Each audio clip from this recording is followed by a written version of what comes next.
morning, Facebook Live. It's Doug Reynolds here, your Sacramento area realtor.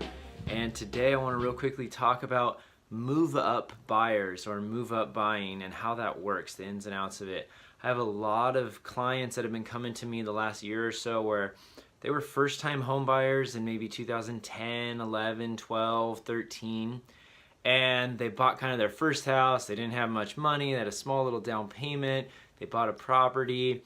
And it's a small house, maybe 1,200 square feet or something. Since then, they've gotten married, they've got 2 or 3 kids, they've got a dog, they don't have any room, and now they've got a bunch of equity in their house, and they're ready to move up to a neighborhood where there's a better school district, it might be a safer area, and a larger house with everyone can get their own bedroom and have some more space and have a larger open kitchen, things like that. And so there's a couple of things that can be done as far as for being a move-up buyer and how that works. One thing you can do is, the first step I always do when someone's thinking about this is I get them in touch with my lender and have them work on getting pre-approved again for the purchase they're going to be buying on the property. And the way that pre-approval works out, when the lender looks over all the scenario of income, what your equity is as far as going to be your down payment moving forward, all that stuff, there's a couple of different options. Some people are actually able to buy the next house without having to actually sell that property.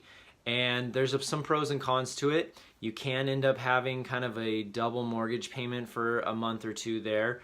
But some positives about it is the fact that you can purchase your next house without any contingencies as far as it's not being tied to the sale of your property. That gives you leverage when you're negotiating. It puts you in a much better, stronger position as a buyer.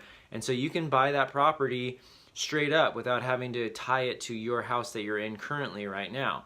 And that gives you strength. If you do that, you buy that property, you maybe do a little bit of work for a week or two, have some stuff, move in, and then you put your house that you're in, we put that on the market. And that gives you a stronger position as a seller to negotiate and have leverage there, because you're not tied to, oh my gosh, I have to sell this property and I have to buy this property, and it puts you in a tight spot.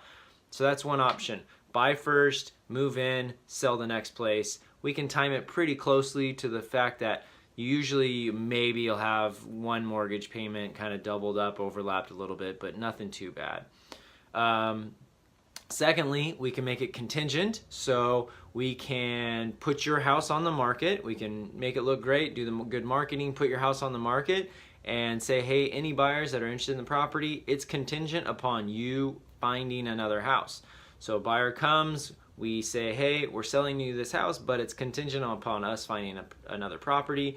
We have a set time period. We might only have maybe a couple of weeks to a month and a half or so, and then we go out and we start looking for a property to buy. And then when you find that one, you say, hey, seller over here, I'm buying this house contingent upon me selling my house over here. It ties the two together. It puts you in a spot of kind of a little bit of protection as far as these got to go through. However, it puts you in a little bit of spot of some weakness as well, because now it's like, oh, I gotta make this one work, I gotta make this one work, and so you're not in as much strength to negotiate maybe some repair items or things like that on either end.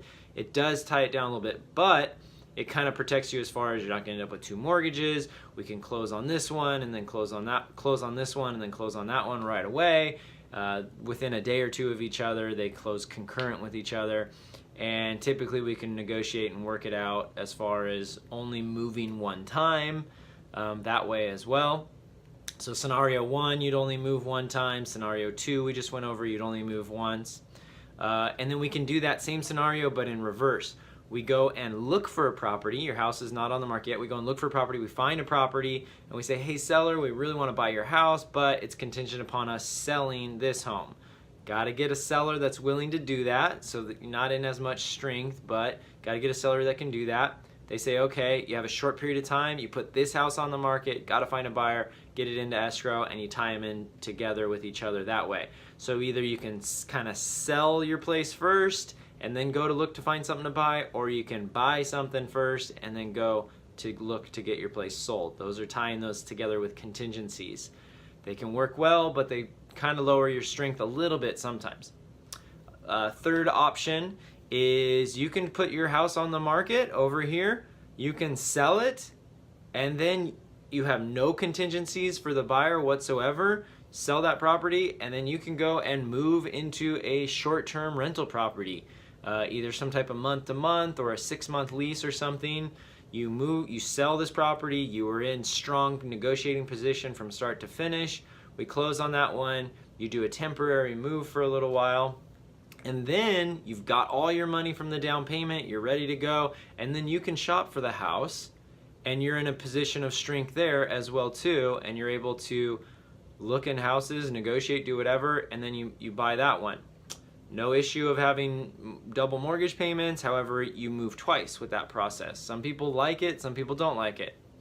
And then kind of lastly, one option that my lender could give you some more information about, but there's some things out there called bridge loans, and they'll help you kind of pull out some of that equity in your house that you have and use it to buy the next place without you actually having to sell that place quite yet. And so you can go pull that out, go and buy a property. It's not contingent upon selling this one at all or anything. You buy this one and you've got time to move in, do all that, and then get the other place sold as well. So a couple options there as far as move up buyers. I get that question a lot. I tried to cram it all in a few minutes here, but feel free to reach out to me anytime. I can answer all your questions as far as move up buying and what scenario is best for you, because there's a couple of different options there and each person has a unique scenario that works best for them. So check out my information, realestatewithdoug.com. Feel free to give me a call or text or email. Look forward to talking to you soon, and clear skies.